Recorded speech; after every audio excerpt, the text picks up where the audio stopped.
You're listening to the Martin Clinic Wellness Podcast. This is the show where we bring you the best tips, tricks, and nutritional hacks to help you and your family get healthier. You will also hear what works and doesn't work so you don't have to waste your time and money. All right, let's get started.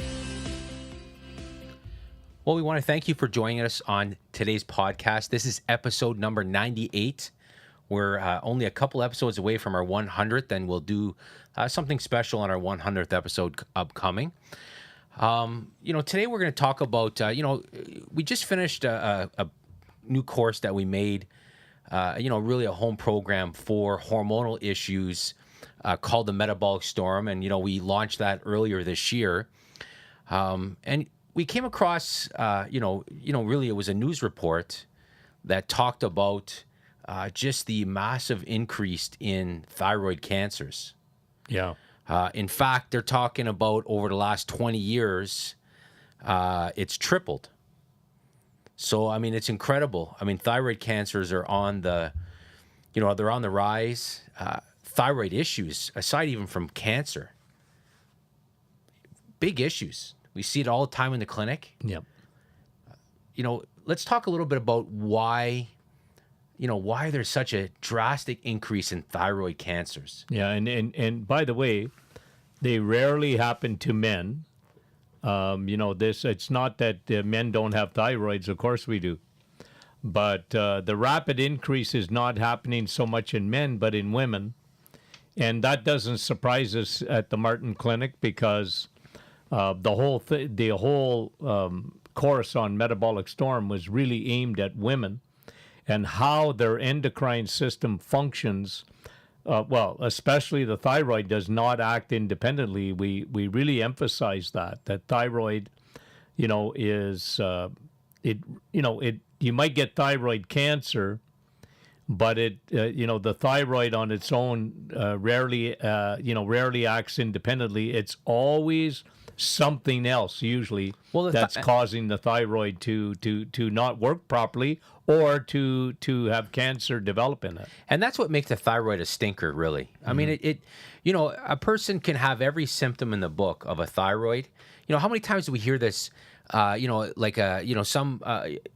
will take read up on thyroid symptoms and will literally have every one of them: low energy, dry skin, eyebrows, weight gain, constipation. And then they go get their thyroid tested and it comes back normal. Mm-hmm. Or, and this happens a lot as well, they get their thyroid tested, it comes back they have an issue. They get on Synthroid, which is a drug for low thyroid, and the levels come back normal, but they still feel the same way. Yeah. So the thyroid already is a stinker. But what we're starting to see now is that it's becoming a source of cancer for a lot of women. So, and there's a lot of different reasons for it. And, if you look at the news story, they'll try to give some reasons for it. But we're going to give our own reasons why we think that there's been a massive increase in thyroid cancer and other endocrine cancers. Some of these will spill over to breast cancer as some of the causes for that. But let's talk about that. So let's just kind of list some of the bigger reasons, and we'll kind of talk our way through this a little bit just to help everybody understand why this is happening. So let's just talk about the first one that is a big one. Yeah, well, I really often see this in my office. You look at what makes things grow, right? Like growth hormones, right? So, in our office, like we look at this all the time because we're seeing the effects of insulin. That's food, right? Yeah, and insulin is a powerful growth hormone. Yeah. You can use it for good. Weightlifters often do, right? They can really build muscle by increasing their insulin levels. The problem is that today, the average person in the USA, Canada, are consuming 160 pounds of sugar, 160 pounds of flour, and insulin is a growth hormone and it's a food hormone. And I believe it's one of the number one reasons that, like thyroid cancer, we're losing the war on cancer because, cancer is... even in Canada, look at that news report that came out that said 1 in 2 Canadians are going to get cancer in their lifetime. 1 in 2. Yeah. how in the world can they continue to collect money for cancer research, talking about how we're winning the war on cancer, and then they put out their own statistics, which shoots himself on the foot?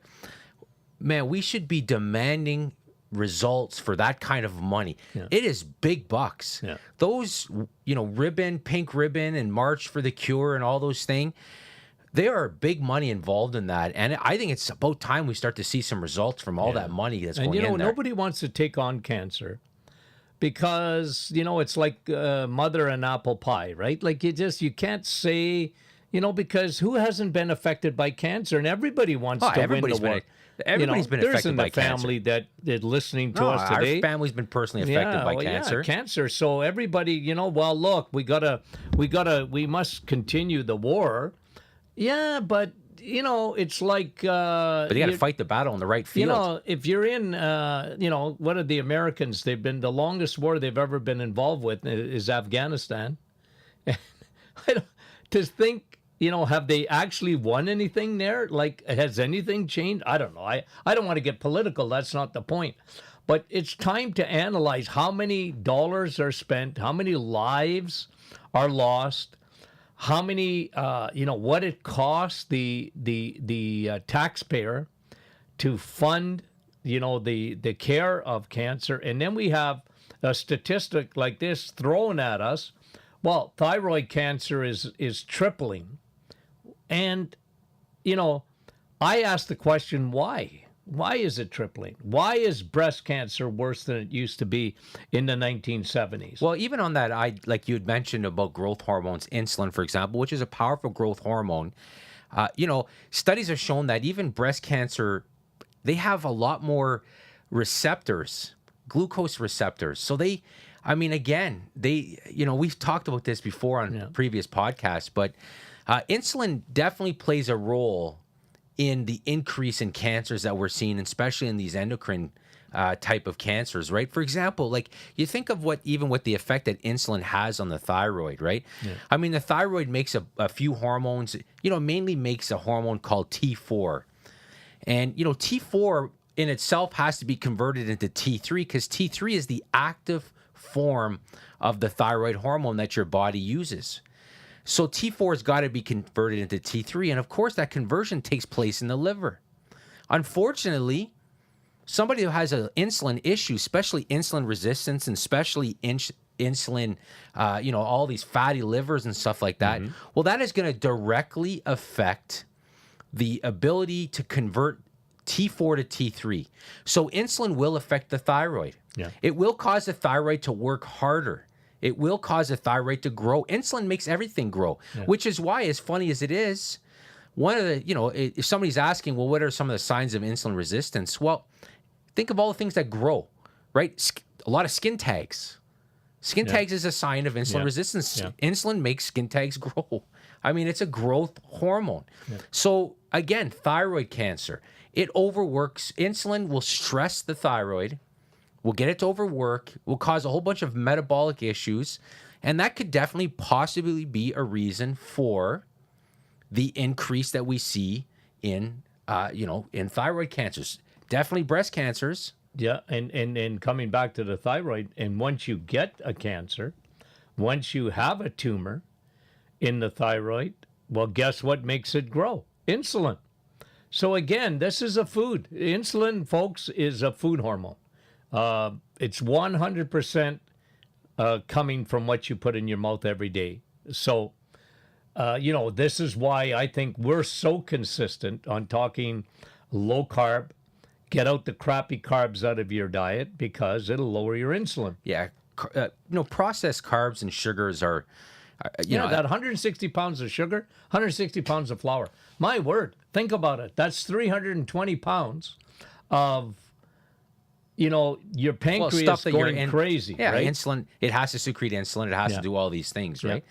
So let's talk about a second reason. So insulin, which, anybody who's listened to our podcast for a while knew that we would start off with insulin because, again, it comes into play for so many different things.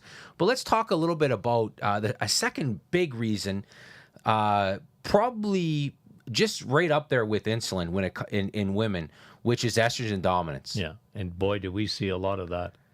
I could literally, I think I've said this to my staff a few times. I could literally never see another man in the office, would be busy as all get out and just deal with estrogen dominance. Let's talk real quickly Crazy. about what it means to be estrogen dominant. Well, first of all, the idea of estrogen dominance, what they're basically saying is that estrogen is dominant compared to progesterone. Yeah, it's always a balance, right? You're supposed to have a normal ratio or a normal balance of estrogen to progesterone. So if estrogen dominant, which means the ratio of estrogen to progesterone is off, and there's a few ways that can happen, right? You can have too much estrogen and normal progesterone, and that's estrogen dominance. You can have normal estrogen and too low of progesterone, and that'll cause estrogen dominance. Or which we see a lot as well, you can have high estrogen and low progesterone, kind of a double whammy, and that creates estrogen dominance. So what happens is you have basically too much estrogen. Yeah. And too much of estrogen can be metabolized a few different ways. It's not the good estrogen. It's the bad one. Yeah. And aside from the fact that estrogen dominance will always lead to fat gain, always. Estrogen, when somebody has too much estrogen, it just shuts down their metabolism. They'll end up storing more fat. They'll make more insulin. They'll make more estrogen. They'll store more fat, make more insulin, make more estrogen. Yeah. It's just it's a double vicious. whammo. Oh, and these are women that I see every day. And they're eating office, they're right? eating 1,500 calories a day, and they're gaining weight like crazy. Yeah, like Doc, you have no idea. This is quote, okay? Doc, you have no idea how much I exercise, and how little I eat, and how much I gain weight. And they don't have to convince me, right? No, we see it. Because, I think you probably would have to convince your physician. Yeah, they would just think, the physician or a lot of people look at them and just think they're lazy, which is because they never so test frustrating. hormones, first of all. And, in our clinic, we test for estrogen dominance. And I'm telling you, like I said, I could turn my practice over now. At the Martin Clinic, it'd be all women, and it'd be just estrogen dominance. And it's absolutely insane. But your thyroid, again, coming back to the thyroid cancer, the thyroid on its own does not act alone. And, the fact that your ovaries are secreting that much estrogen is, absolutely devastating to the thyroid. And, they very much go hand in hand, right? So, it's pretty well, it's just something that we see so often in our clinic today. Well, and again, what we talked about this before, but a few things will happen when you have too much estrogen, right? One of the things that's going to happen, again, is too much estrogen will block that conversion of T4 to T3. Again, that will lead to symptoms of low thyroid, but it'll also make your thyroid be working harder to try to correct that issue. And again, an overworked thyroid can lead to problems. That's the first thing. Also, what's interesting with too much estrogen is it actually can block the uptake of thyroid hormone in your cells. So it can actually affect the way that the thyroid works in your body. So again, estrogen dominance, we wrote a report on this a while ago, and how, kind of the hidden cause of thyroid issues, which for a lot of women is estrogen dominance. They got an estrogen issue that's masquerading as a thyroid problem. Mm-hmm. But if that happens for too long, then easily what happens, the thyroid overworks, gets defective, throw a little bit of insulin in there, and it just creates a absolute, what we call it, a metabolic storm, which is what we named our course. So that's another big one as well. So, and again, how do people become estrogen dominant? Insulin, absolutely. We talked about that. Xenoestrogens, right? That's a big word. Xenoestrogens is just a fancy way of saying that the chemical mimics estrogen. For all intensive purposes, your body thinks it's estrogen. And our skin is our largest organ. Cosmetics are laced with these xenoestrogens. Yeah. So you're putting these chemicals on your skin. Your body thinks it's full of estrogen. Progesterone gets messed up, everything. It just creates this cascading effect in women. Yeah. So it's interesting. Yeah, and we live in a toxic soup, right? We really do. It's so hard to avoid. You almost have to leave the planet not to be exposed to xenoestrogens. Your shampoo, underarm, aluminum, in the underarm deodorants, in the air sprays, the we've talked about this in the past, hand sanitizers and things like that. They're just all xenoestrogens. They're just in almost every chemical that you can think mimics estrogen. Well, you know what's interesting is we wrote a newsletter about this week on sunscreen. Sunscreens, there's one. And, they decided to finally start testing what happens if you put sunscreen on, and one of the most common ingredients in sunscreen, because, that's pretty much in most sunscreens because its ability to absorb UV lights. And they tested this chemical, what happens if you introduce it to chlorine, which of course is in swimming pools and, bromides, for example, which is in some lakes and even that, right? So they wanted to see what happens, in a real world situation where you throw a little bit of heat, which is how you accelerate any chemical reaction. So you throw the sun in there, you throw on some sunscreen, and then you go swimming. And what they found is that when you introduce chlorine to the equation, that this chemical that's used in sunscreen actually breaks down into some pretty dangerous stuff. In fact, one of the things that breaks down to is one of the very components of tear gas. That's how. So it's interesting when you put these. So you can imagine what happens with all these lotions, right? You put these lotions on your skin. You throw a little sunlight into the equation, and you go swimming. That's your Bunsen burner in high school. It is. That's right. That's exactly what it is. People don't understand. Sun, right? Chemical reactions. Throw a little bit of heat. It accelerates a chemical reaction, right? Yeah. So you know what? And just a little point, because when you think of the emphasis. There's certain cancers that win wars, right? Like they win wars in the sense of the media war. And, skin cancer has won the media war because everything that I ever it's every read, time. Stay out of the sun or wear sunscreens, right? Even the Sudbury police, on Twitter, I just follow their account to just out of curiosity. And, they even tweeted out, it's a nice sunny day. Make sure you wear sunscreen. Yeah. Right? It's been hammered part of the weather forecast in North America has, and today's UV rating is, right? Yeah. So stay out of the sun, right?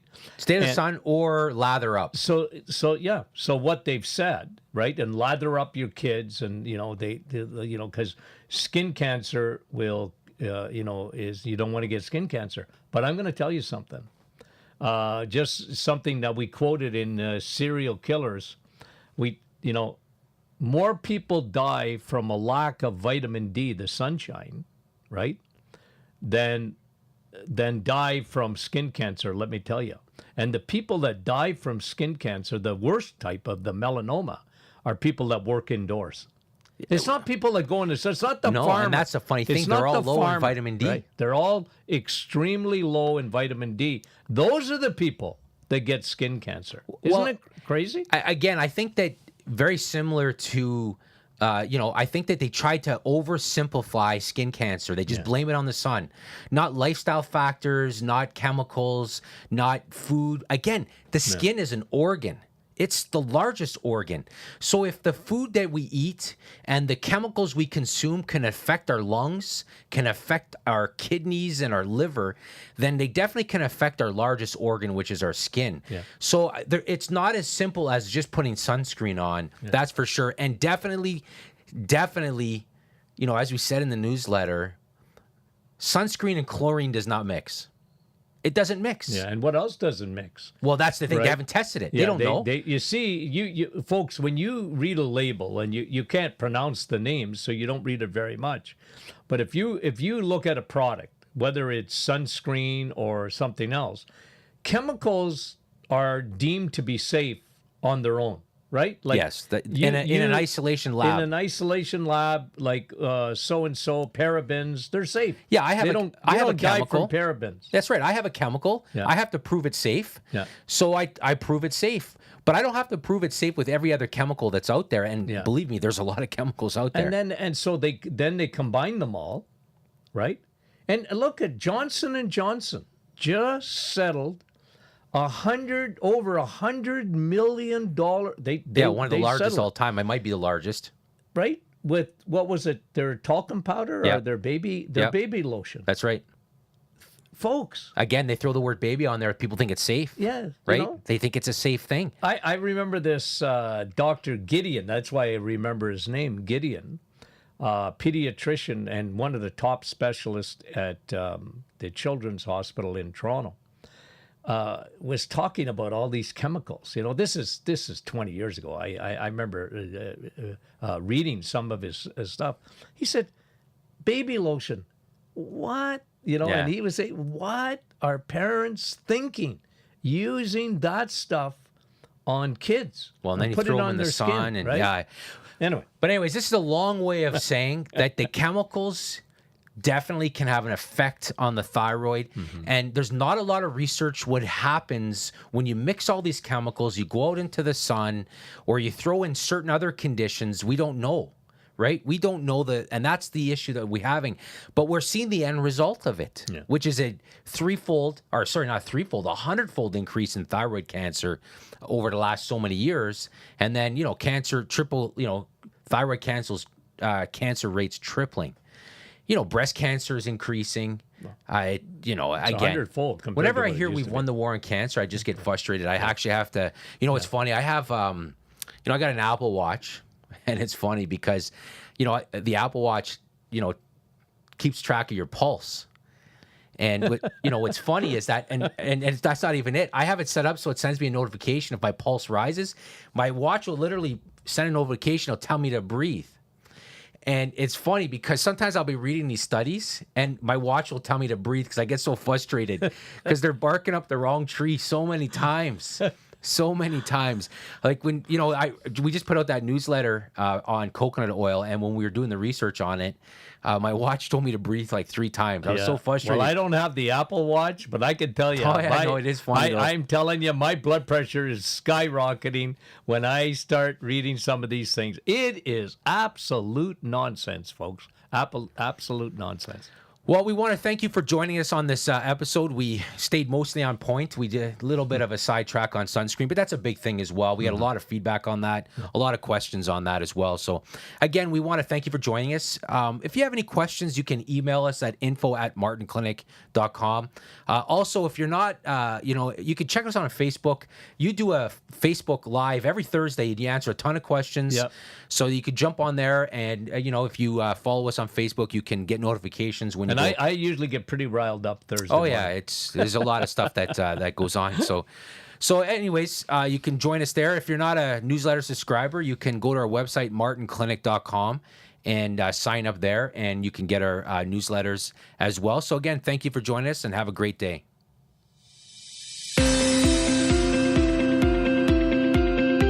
You've been listening to the Martin Clinic Wellness Podcast, brought to you by martinclinic.com. We are truly thankful that you took the time out of your busy day to listen. Talk soon.